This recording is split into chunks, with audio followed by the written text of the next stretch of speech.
சைக்கிளில் போகிறேம்மா. எடி நில்லு ஒரு நிமிஷம். இந்தா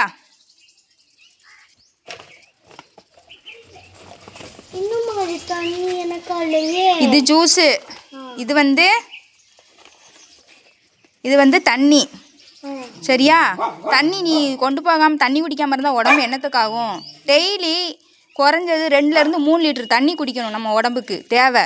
வெயில் ஜாஸ்தி அடிச்சுக்கிட்டு இருக்கு, நீ தண்ணி குடிக்காமல் இருந்தனா உடம்பு என்னத்துக்கு ஆகுறது? தண்ணி குடித்தா என்னென்ன நன்மைன்னு உனக்கு தெரியுமா நன்மைகள்? நான் சொல்கிறேன் கேளு.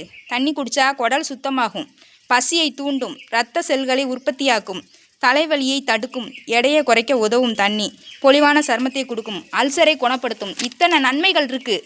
நான் சொல்கிறத கவனிச்சியா இல்லையா? இத்தனை நன்மைகள் இருக்குது. அப்படிப்பட்ட தண்ணியை என்ன செய்யணும்? டெய்லி எவ்வளோ தண்ணி குடிக்கணும் ஒரு நாளைக்கு? 1 லிட்டர் 2 லிட்டர் குடிச்சிடணும். 2லேருந்து 3 லிட்டர் தண்ணி குடிக்கணும். சளி பிடிச்சிருந்தா என்ன செய்யணும்? வெண்ணி தண்ணி. சளி பிடிச்சிருந்தா வெண்ணி தண்ணி வச்சு குடிக்கணும். இது என்னன்னு தெரியுமா? ஆமாம், ஆரஞ்சு ஜூஸு. ஆரஞ்சு ஜூஸ் எதுக்கு தெரியுமா?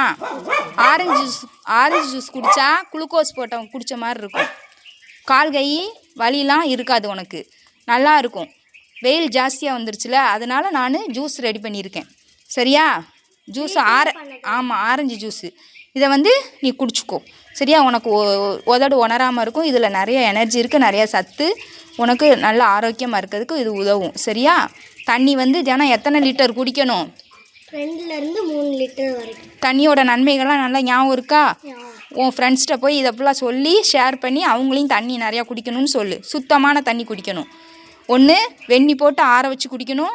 அப்படி இல்லைன்னா நல்ல சுத்தமான தண்ணியை வடிகட்டி குடிக்கணும். சரியா? பாய் செல்லம், கிளம்பு.